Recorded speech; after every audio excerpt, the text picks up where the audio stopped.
Hello and welcome back to BeeWellWithMS podcast, your source for insights on living with multiple sclerosis in the 21st century. I'm your host, Dr. Agnes Trokiana. And today's episode, we're exploring a unique and inspiring intersection, minimalism, MS, and neurobehavior. Today's special guest hails from the beautiful landscapes of Switzerland. She's Scottish and she lives in Switzerland, and is here to share how minimalism has become a transformative part of her journey with MS. Welcome to the show, Maria. Hi, thank you. Thank you so much for inviting me. I'm really happy to be here. Wonderful. Maria Müller is a functional medicine certified health coach and was diagnosed with MS 12 years ago. At her sickest, she had no feeling from the chin down, and her husband was spoon feeding her. After changing her diet and lifestyle using the principles of functional medicine, she now lives well with MS and walks daily up in the Swiss Alps, where she now lives. Maria is passionate about helping others diagnosed with MS to make sustainable, healthy lifestyle behavior changes based on their clients' own goals and desires for their life. She's the founder of First Food First. You can find her on Instagram at First Food First. So, overall, talking today, we will need to look closer at MS from a bit of a different angle. As many of you know, MS is a neurological condition that presents unique challenges and impacts every aspect of our lives.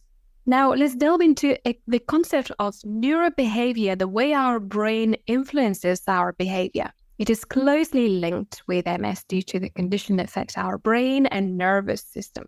The relationship between neurobehavior and our evolutionary biology is quite fascinating.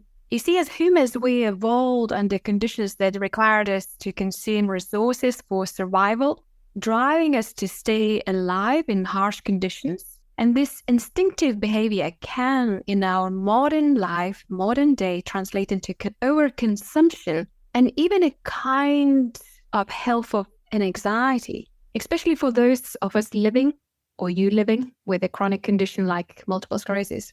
And in our current developed world, this ancient drive can result in a kind of disconnection. For individuals with MS, it can lead to unnecessary stress and overusing the health services and difficulty managing the whole entire condition, such as MS. And we almost become marionettes controlled by the strings of our evolutionary past. And I would like to talk to Maria today about her passion and her project, First Food First, and how it all started, telling us a little bit her journey with MS and how she come across the concept of minimalism. So Maria, tell us more, what is your view? Well, I start with my MS diagnosis. That was back in 2012. I had just got married and I arrived in Switzerland and very excited to be starting this new chapter of my life. At the same time, I could feel that my body didn't feel right. There was something going on in my body and it was like closing down in me.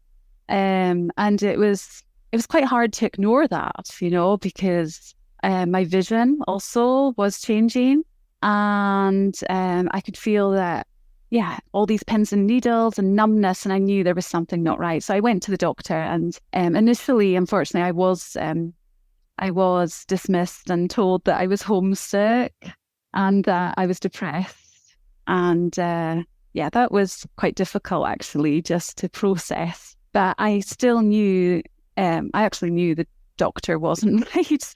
And I started to research my own condition in my office at home.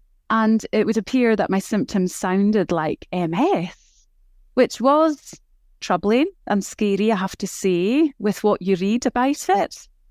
So I returned to the doctor, and the doctor, I asked, could I be sent to see a neurologist? And it was when I got the MRI scan and the lumbar puncture and the blood test that it was confirmed I had MS. So that was the first, that's how I was given my diagnosis. But what's really, really interesting is at the same time, I think I was also introduced to minimalism by arriving into Switzerland, because the Swiss people seem to live differently from how I had been living in Scotland. So I think on reflection, and that's when I was first introduced to it.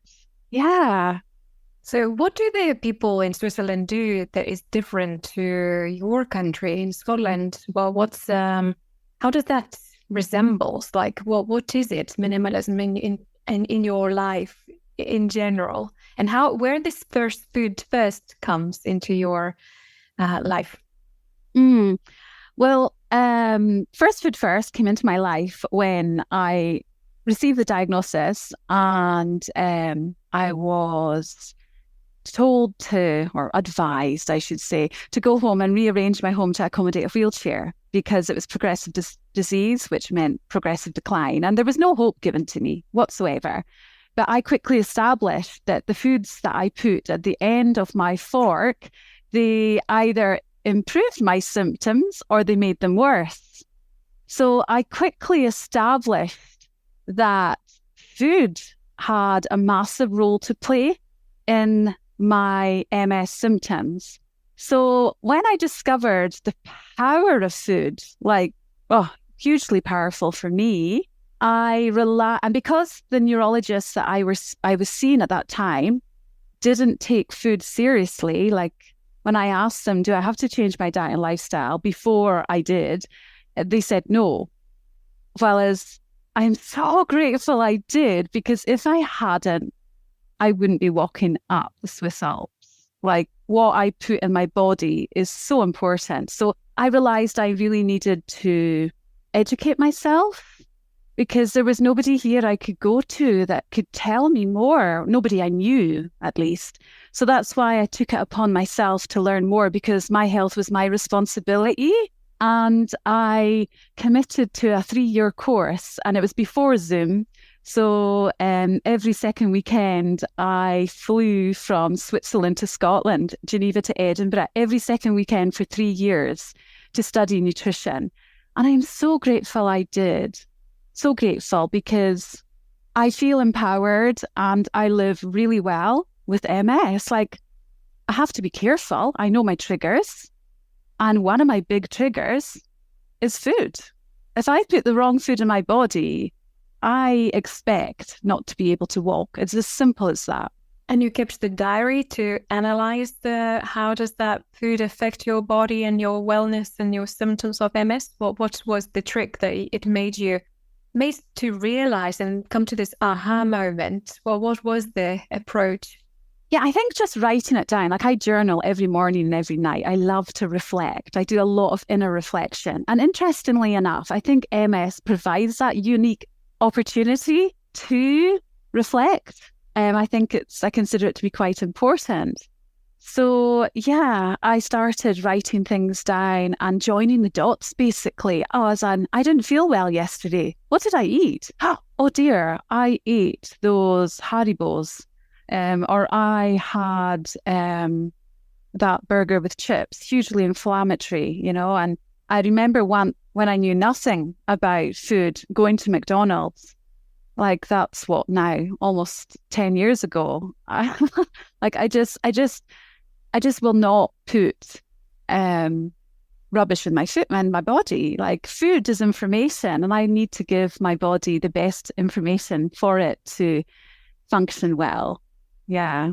But I guess the environment has got a huge, huge influence on how we feel, what we think, what our emotions are, how we live in general. And I think living in Switzerland, a country often associated with the quality, simplicity, and efficiency, do you feel that your surroundings influence your minimalist approach? Oh, absolutely. Yeah, I've got a lot to thank Switzerland for. I really, really do. At the time, when you arrive into a foreign country, adapting is difficult. And I was always comparing things to my beloved Highlands. Like, I'm very proud of my roots. I'm Scottish, but I live in Switzerland.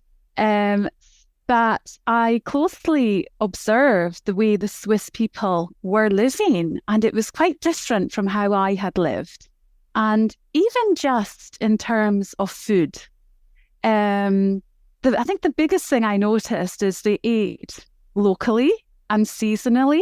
And when I went out for dinner, whether it be in a restaurant or whether it be at friends, you always started with a starter that consisted of a salad that was full of colours, like carrots, spinach, and beetroot. Like there was about 5 or 6 vegetables on the plate.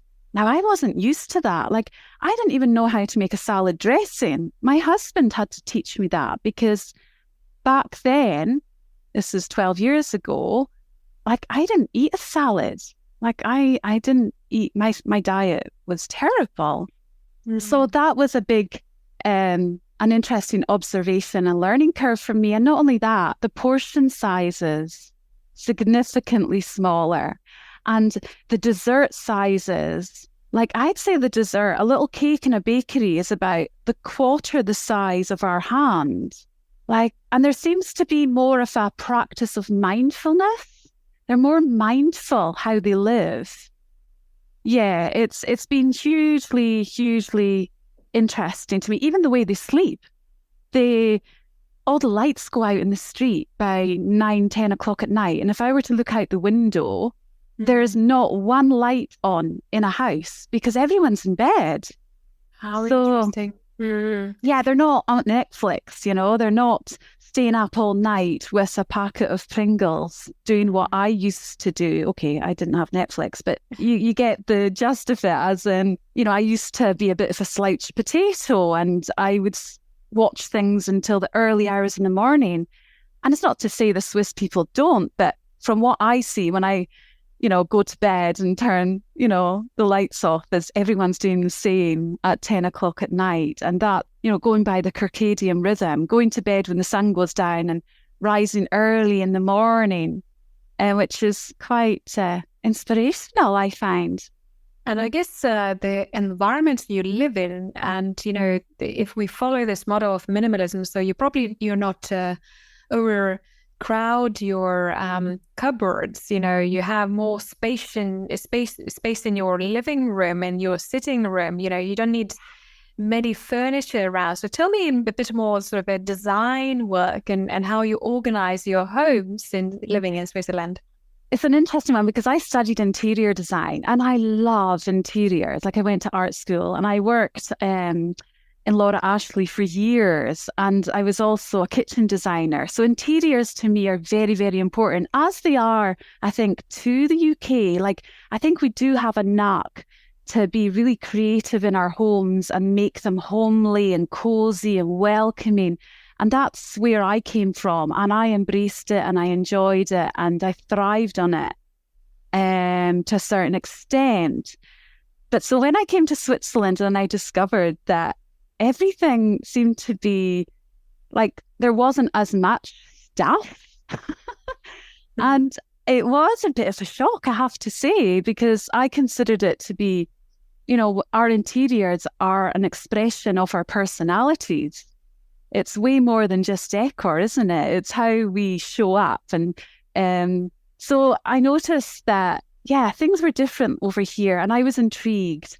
And I think I had this idea that minimalism was white walls and white furniture, quite clinical, and very few items. But I think I'm beginning to realize now that minimalism for me isn't about that.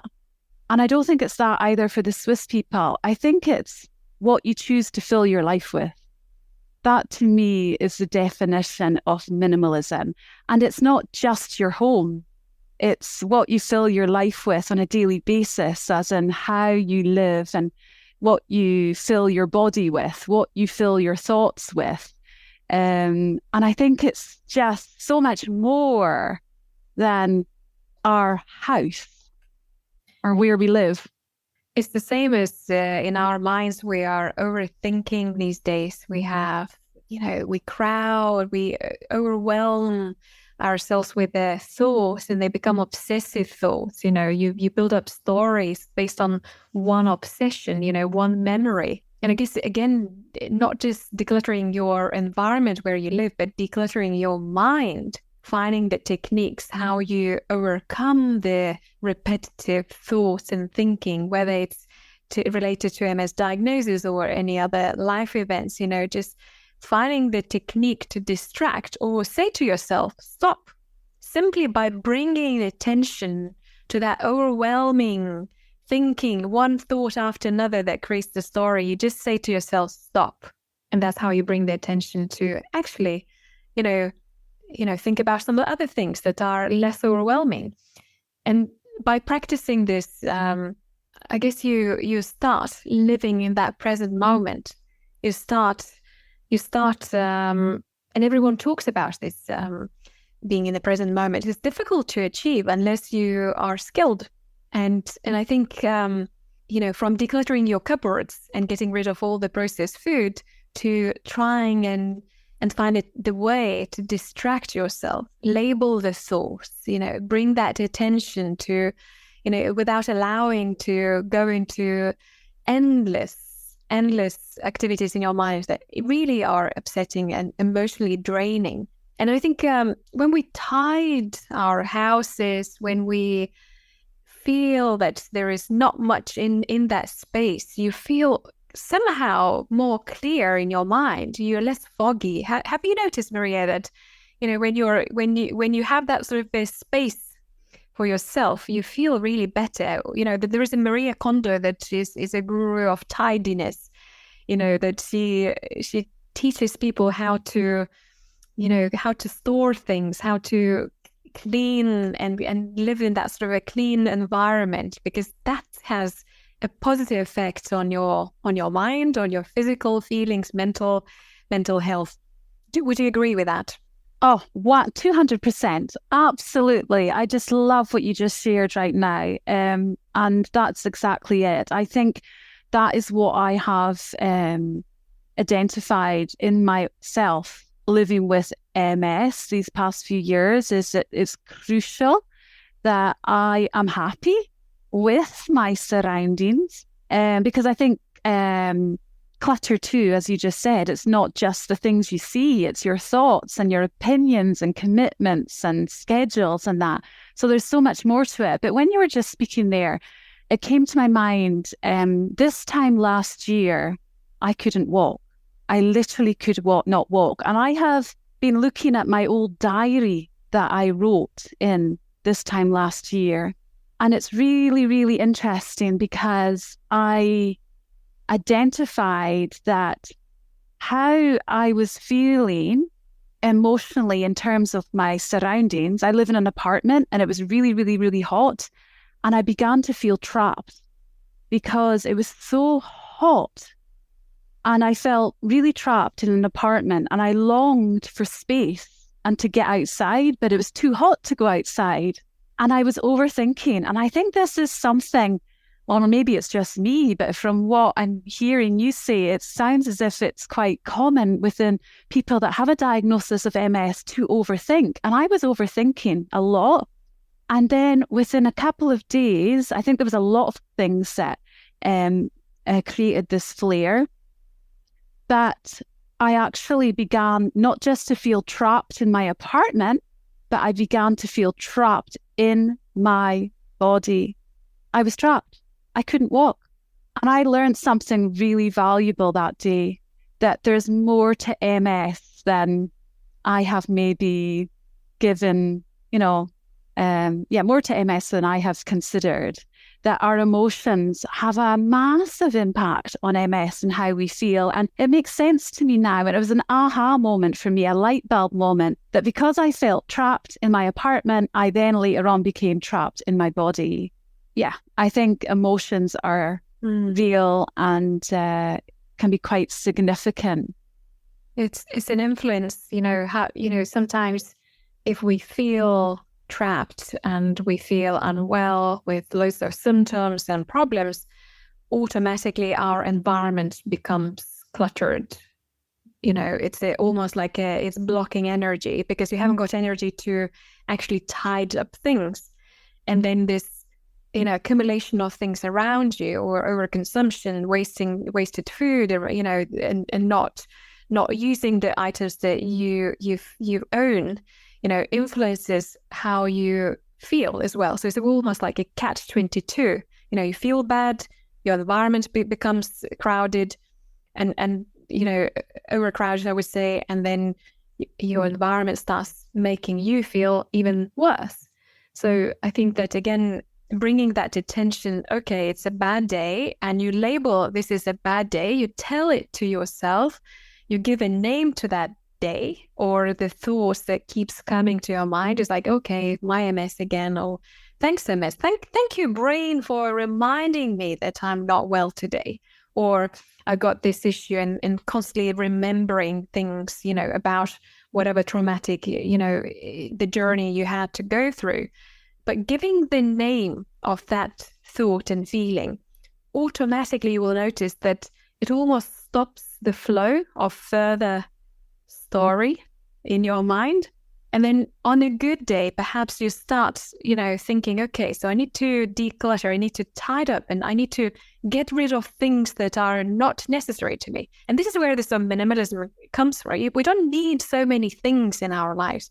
The more simplifying approach we take, the better we feel. It is there is a lot of influence, there is a lot of media, there is a lot of comparisonitis, I call this. It's almost like we're comparing ourselves with others. Oh, this one has got a good car, this person has got a good husband, or their kids behaving better. You don't know to start with, but you really start taking for granted other people's lives and comparing yourself, and that really upsets you. So bringing that attention and simplifying, just, we don't need to be genius. We don't need to be super clever in this world, because genius, I'm pretty sure they are suffering because they are on their own, and most of the time, not many people get with them. They have their own struggles. Definitely. And people who are living, the life that they are more vulnerable, perhaps, maybe they are homeless, maybe they are on drugs, maybe they're drinking alcohol, they are on that sort of a social level that, again, it's a very, disadvantaged place to be. But if you choose that level in the middle and somehow lead the life that it doesn't require many things in your life, you just simplify that, you will notice that actually it brings a lot of quality. Oh, I agree completely. And that is exactly what I've been trying to do since a diagnosis of MS, is simplify. I don't need much in my life. I realize that. And I think it's maybe one of the reasons I got the diagnosis of MS is before I was always running after things that maybe other people were running after. Like I wasn't really in alignment, and I was living on fight and flight, and there was a lot of stuff going on that I realize now was part of maybe the diagnosis, if I could turn back the clock. But yeah, I think something I've learned is I've had to minimalize to optimize my life. Yeah. Definitely. I've had to minimize that. I don't need a lot of things anymore. It's funny, what we spend most of our money on now is food. Yeah, we don't buy anything else. It's really interesting because it's food and supplements, nothing else. And we don't need anything. We realize it's insignificant. Like even in terms of clothes, I don't buy any clothes anymore. And even living in Switzerland, what's really interesting in terms of how they live over here is that in terms of overconsumption, that doesn't exist over here because the shops are closed at 6:30 during the night. There's no such thing as a shopping market open 24 hours. And on a Sunday, everywhere is closed. Everywhere. And that was a shock for me because I was used to running into Tesco's and buying whatever I wanted at any time of day. But all of a sudden I come over here and that doesn't exist. And the benefits are huge. huge. Overconsumption is a huge concern because we're never happy. But what about being grateful for what we do have? Yeah. And I guess Sundays is the critical day. You know, it's like you start thinking about the entire week that is waiting ahead. And to give that sort of kindness to yourself, you somehow start consuming more food as you would normally do, whether that comes in a sugar format, carbohydrates, you know, and if the shops are open, of course you're going to go in and buy this pack of crisps and other things that are very convenient. Exactly. And then there's the buy one, get one free. Of course. And it's usually a Coca-Cola, a Pepsi, and a crystal bag. Yeah, that just does not go in my trolley anymore. Like, I just only need vegetables, fruit, meat, and fish. That's all I eat. Like, I don't eat anything else. And I make my own gluten-free pancakes. And I've always got my freezer full of things like frozen berries. And I make my smoothies. And I eat less, but I've never eaten better. Exactly. Yeah. Because we don't need it. We don't need extra calories. We don't need all that colorful, nice looking in the shops, on the shelves items that we just subconsciously, we just push that in our trolley without thinking. And I guess the approach would be pause and ask yourself, do you really need it? How much nourishment is going to give it to you? Is it an empty calorie that is just for the sake of the convenience and making you feel better? Or is something that actually will bring a lot of nourishment and the calories that you require, nutritious density of the nutritious value into your body, and it's going to really make you feel good? Because out of your diary, the diary you made and then tick the boxes and kept the diary of the items and food that makes you feel good, whether it's coming from that list or not when you buy things in the shop. And I think also people a lot of suffer with the fatigue, and fatigue gets so much worse if you're consuming things inadequately, including the routine of exercise. If you're overdoing with exercises, it brings on more fatigue. If you're eating unhealthy food, it brings more fatigue. And then you struggle with day-to-day activities. So I think also living with a minimalism is important to prioritize your activities, focus on what brings you joy and health benefits. And it's okay to say no to the events and activities that drains your energy and increase your symptoms. There are people that really drains your energy. Identifying them, knowing who you are in contact with, who is bringing that joy and who's actually draining your energy. Would you agree, Maria? What's your experience? Absolutely. I love that. You're right. There's drainers and there's radiators, and we get to choose. And all too often I remained with the drainers, and I quickly established that this wasn't good for me. And I like to think of it too a bit like our nervous system. You know how we have that expression in English? It's like, that gets on my nerves. And I think we can, apply that to environments and people that we're with, and I did that. I had to ask myself, well, what gets on my nerves? And so if something was getting on my nerves, and interestingly enough, it's the myelin sheath that's been destroyed in the nervous system, I made a conscious effort to remove myself from people and places, food and things that were getting on my nerves, literally, because I felt there was a connection. And all these little things that I've done to improve my life and focusing on prioritizing progressive health instead of progressive disease, I feel the difference. But it's like an inner work, isn't it? And it's really difficult to go through a shop in the beginning. It was really difficult to avoid all the chocolate and all the lovely cakes and crisps. But I think that sometimes we need in life some support, and maybe see a nutritional therapist, balance your blood sugar. Like, there's a lot of things that can contribute, like you say, to tiredness. And what might be making one person tired might not be making another person. And that's where we're all unique and individual. And that's where personalized support is really, really important. It's almost like you want to do on occasions a detox of digital and sugar.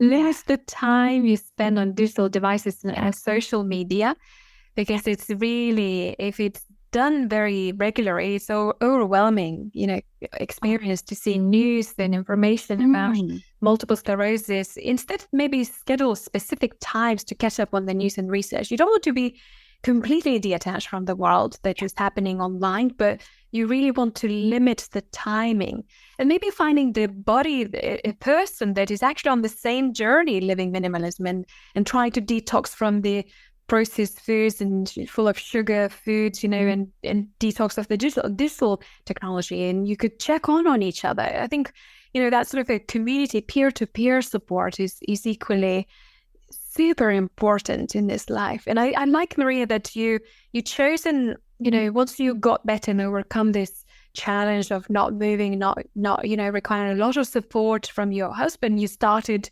walking. And I guess simplifying the exercises is walking is enough, and it's the consistency super important, and the regularity of these physical activities, whether it's walking, whether it's swimming, whether it's just doing exercise in your chair like yoga and Pilates. Choosing the simple, easy to follow, that brings you a lot of joy. What's your experience simplifying the exercise routine? Yeah, I think that's really important, because the reality was, when I couldn't walk, how could I exercise? It was like, you'll see this every day, I'm sure, in clinic, that people are struggling. It's debilitating. Some people are really, really suffering with MS. And at my sickest, I had no feeling from my chin down, and my husband was spoon feeding me. And I couldn't use my left hand. And I think on occasions like that, like when I lost function of my body, I still exercised, but the exercise was in my mind. I was imagining what it would feel like to walk again. And I remember, I remember sitting at the kitchen table, and my husband was spoon feeding me, and I was always speaking positively to myself. Maybe that's another thing too that we have to get rid of, anything unnecessary in our life in terms to, for minimalism, is negative thinking. And I wasn't going to accept this diagnosis of MS in that, I acknowledged it, but I know a lot of people say they have to accept it. And if that works for them, great. But I have never accepted my diagnosis. I have acknowledged it. Because for me personally, accepting the diagnosis meant there was nothing I can do about it. But there's everything I can do about it. I choose what I get to think. I choose what I put in my body. So when I was sitting there at the kitchen table, husband was spoon feeding me, there was a mountain right in front of us. And I remember saying to him, when I get better, I'm going to walk up that mountain. And he initially kind of just laughed. Dear love him. Like, he was taking me to the bathroom. He was doing everything for me. And then he realized I was serious. And there was not one cell, crikey, I feel emotional even just talking about it. There was not one cell in my body that believed that would be my life, because I only have one life and I wanted to live well. And I just felt empowered, and I felt convinced that if I could give my body the information it needed, that I could slow down the progression of the disease. And that's what I did when I couldn't walk. I imagined what it would feel like, what I'd be wearing when I would go up the mountain, how it would feel to put one foot in front of the other, and what would the weather be like. This is what I did when I couldn't walk. And when I got, that was the summer, and a few months later, on New Year's Day, I walked up that mountain. And it was 900 meters high on New Year's Day. And it was such an achievement to walk up that mountain. I can't tell you the amount of joy I had. And I realized then what is possible, as in I get to decide how, I don't know what's going to happen in the future. I know MS, the symptoms can be really debilitating, but I'm going to do all that I can to give my body what it needs on a daily basis, whether that's the thoughts I think, whether that's the food I put in my body, how I prioritize sleep, who I spend my time with, what toxins I avoid. There's so much. I need to be an active participant of my health. It's not my doctor's responsibility, it's mine. And I take on that responsibility and I take it really, really seriously because my life depends on it. It's just it. Wow, what a powerful message. I had the goosebumps, I have to be honest, Maria. You know, it's I don't know, such a journey that, you know, and you managed to overcome. And I think that it's the power of will, you know, it's the power of mind to visualize things, because visualization actually is building a new network in the brain. The brain cell starts communicating, and visualization is such a powerful energy in the brain that you know you build up a new neuron connection, and love it. It really stimulates the neuroplasticity, which is the concept of building a network in the brain and overcoming the issues in this life. You know, even if you are severely disabled, you can still do that in your mind, and that's being a human. It's really being a human, and I guess moving on to sort of a more of from my perspective as a neurologist, I really see a lot of overconsumption of the healthcare services, as almost people generally talking, they assume that only the healthcare providers could change their life, could improve the quality of life. We can do maybe 20-30%, not more. And it's the rest, you know, is upon the person living with this chronic condition. So have you experienced in your MS journey, how has minimalism helped you to help yourself and not, as you touched the basis, you know, you don't expect a healthcare provider to give all that health in the world?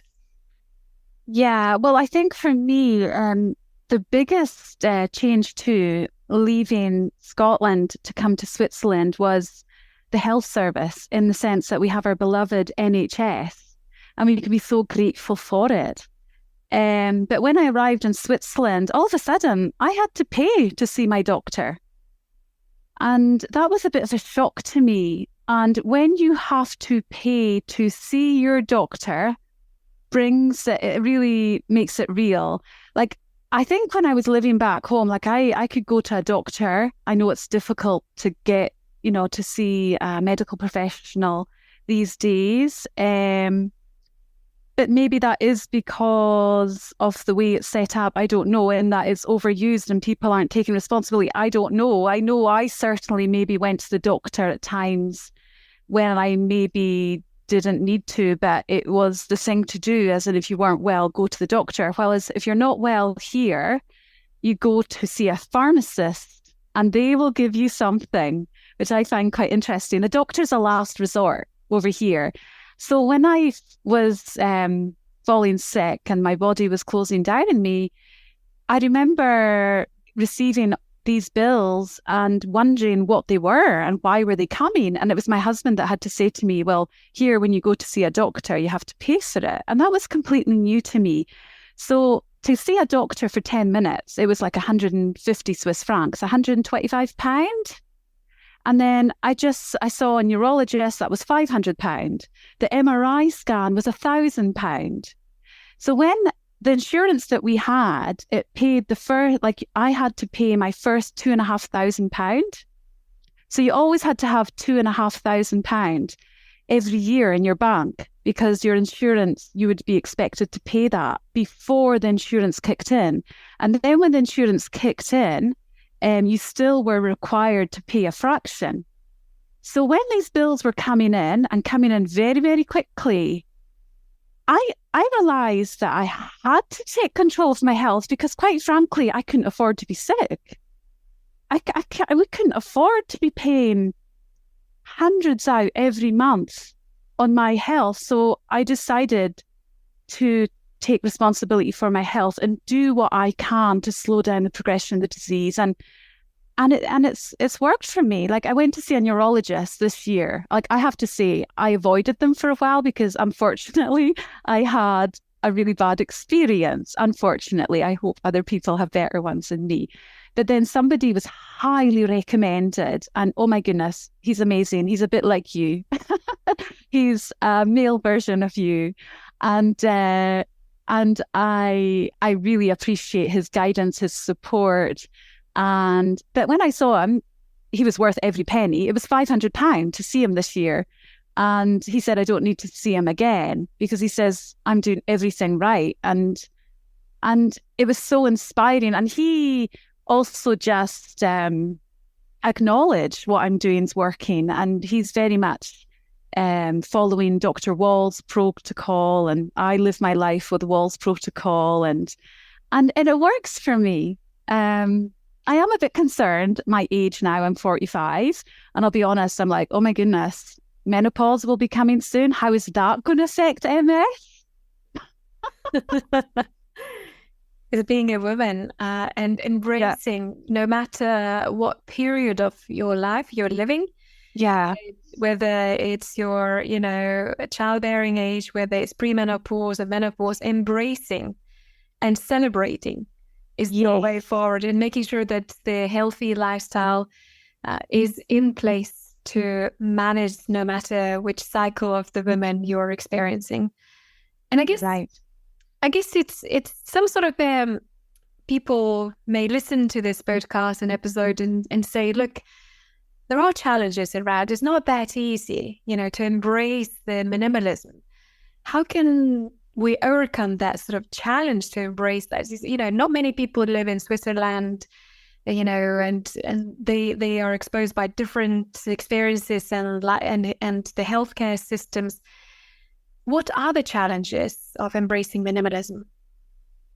Yeah, well, I think for starters, quite frankly, in terms of a person's living environment, if they have debilitating MS symptoms, which at one point I had, it might not be practical to do the decluttering. So unfortunately, that is a sad reality. That if a person has their function and is able to move about, then there's also the fatigue, that terrible fatigue. And how do you go about decluttering your environment when you have this fatigue? It's the last thing you want to do. So I personally feel the first thing to do, like before any action is taken physically, I think there needs to be a lot of reflection. And any one of us can do that. If we're lying in our beds, if we're unable to move, whatever our circumstances are, we can all reflect. It doesn't require very much other than maybe a little corner in our home and a cup of tea and a notebook. And I think it's really important that we establish what's important to us and why, and what do we need our health for? Because if we don't know what we need our health for, nothing changes if nothing changes. We need to have this clear vision of how we want to live our life. And I love my journal. I write in my journal all the time. And it might be an idea to have some journaling prompts, like what effect has clutter on you and what benefits and changes do you want from minimalization? And when, where do you want to start? And once you've got all that clarified, it's like making a plan. Maybe ask somebody to help you, and then have a goal, as in when somebody has achieved that goal and has cleared, whether it be a drawer, it could be simple as a drawer that's annoying you. I'm sure we've all got a drawer that needs cleaning out. Start small and then give yourself that goal, and also add in your journal what you're going to do to celebrate clearing that drawer out. I think we need to acknowledge these wins, because for some people it might be a small win, clearing out a drawer. But I know when I had no energy and I had no feeling from the chin down, clearing one drawer out was like winning the lottery. So I think we need to have the right people on our side. And maybe that's where having a functional medicine health coach comes in as well. It's about making realistic goals, achievable goals, because they have to be achievable. Because if they're not achievable, like, what's the point? Like, don't set goals that are too high. They have to be realistic. So I'd say that's the first thing, is get a journal and start writing things down. And really self-reflecting. And I think for me, when I established what I needed my health for, I was ready to move mountains, not just climb them. That's a beautiful saying. And I think you touched the basis that you ask the question to yourself, why do I need health? Why? Why it's important to do all these things to myself. Once you come to the answer why, you then probably, by natural flow, you would go into what do I need to do? And once you know what do you need to do, you will always find how to do things. Yes. Always. It's just these three simple questions that you need to ask yourself. Why, what, and how? You can implement these steps to improve your lifestyle. I've got the goosebumps now. Oh my goodness. Absolutely. And if you can believe it, you can achieve it. Like, we mustn't give up. And we value our neurologist's opinion. Of course they do. They've studied years to have the knowledge. You know, when my neurologist told me I was going to be in a wheelchair, that wheelchair was not on my vision board. So just because he said that to me, I decided not to. I remember saying to him, I hear what you're saying, but I don't believe you. And he wasn't too happy with me saying that. But, you know, I didn't particularly worry about it because I had a joy for life. And I valued his opinion, but I still needed to find another way that was going to empower me. And I've got my vision board. I like to call it an action board. And even being on this podcast today has been on my vision board. So this is why it's means so much to me to be here today. Thank you again. So yeah, even wouldn't it be wonderful if there were within the MS communities that we could create vision boards together? And that's the thing, we're all different and we all have different priorities and we all choose to fill our life up with different things, and what might be important to you might not be important to me. And to be able to all create our vision boards and have that, like, before I get up in the morning, I sit at the bottom of my bed and I look at my vision board, because every day I'm a day closer to achieving what is on that. In a way, I think we are creating vision boards on our Instagram accounts, Maria. Oh, you're so right. Oh, yeah, I never, ever, ever thought about that. You are so right. We are. And we just need to continue that, support each other, like, comment, share our initiatives and our vision and our thoughts and ideas. Look, Maria, it's been a real pleasure having you with us today. Your insights on minimalism and MS have given us a lot to think about. And thank you for taking the time to share your experiences and strategies. We hope they'll inspire others on their own MS journeys. To our listeners, thank you for joining us today on Be Well with MS podcast. If you're interested in exploring more about the minimalism, I encourage you to take Maria's advice to heart, as well as you may follow her on her Instagram account. As always, remember to consult with your healthcare providers before you make significant lifestyle changes. Join us next time as we continue exploring the many other aspects of living well with multiple sclerosis. And if you have any questions, comments, topics, suggestions, feel free to reach out. I read every single comment on media channel under Be Well with MS. And remember, in the vast landscape of MS, you're never alone. Stay well, and until next time. So, Are we okay, or do we need to add something or re-record? Is anything that from your list that you forgot to mention? Anything that I could then sort of edit and insert? I think it went really well, eh? Yes, it did. I think there was one thing I think too. There was one question you'd asked, and I thought was a really interesting one. And you'd say, you'd ask what was more difficult, what was difficult to do. And I didn't say, I think the most difficult thing for me to do was letting go.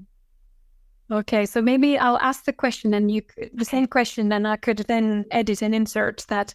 Is it like challenges you encountered while embracing minimalism, and how have you overcome them? Is that the Exactly? Okay. Yeah. Okay, so I'll ask the question, then that sets you on the seat. Maria, what are some challenges you've encountered whilst embracing minimalism, and how have you overcome them? I think one of the things that has been particularly difficult was letting go. Letting go not just of the material things that I had accumulated. Even though I arrived in Switzerland with one suitcase, I managed to accumulate a lot in a short time, which was quite scary. But also just letting go of what I imagined my life to be like. I think that was a big thing. I kind of had this idea when I would move to Switzerland that my life would look like this and my life would look like that. But, here I was presented with my health falling apart at a rapid rate. So, and just a whole new reality that I had never, ever, ever considered. It was not in my mind at all. And then I think too, letting go of the past. Like there were some things in my past that I was dragging with me. Interesting enough, when I say that, dragging, my foot for a while, my leg was dragging. And I just wonder, just as I say that now, had that got something to do with it in terms of what I was dragging with me from the past into my new life in Switzerland? Oh my goodness, I'm going to have to do some reflection in that. I have to explore that myself and do some journaling. But yes, I think letting go was certainly, because you have to let go when it comes to the concepts of minimalism, because you only choose to fill your life, with what you want, and it will require letting go of some things. So yeah, I think once I established what some of those things were doing to me and the progression of my MS, I think I was then able to let go a little bit. But I think it's a daily commitment. This is something I have to attend to every day. It's a daily commitment to me and it's my priority.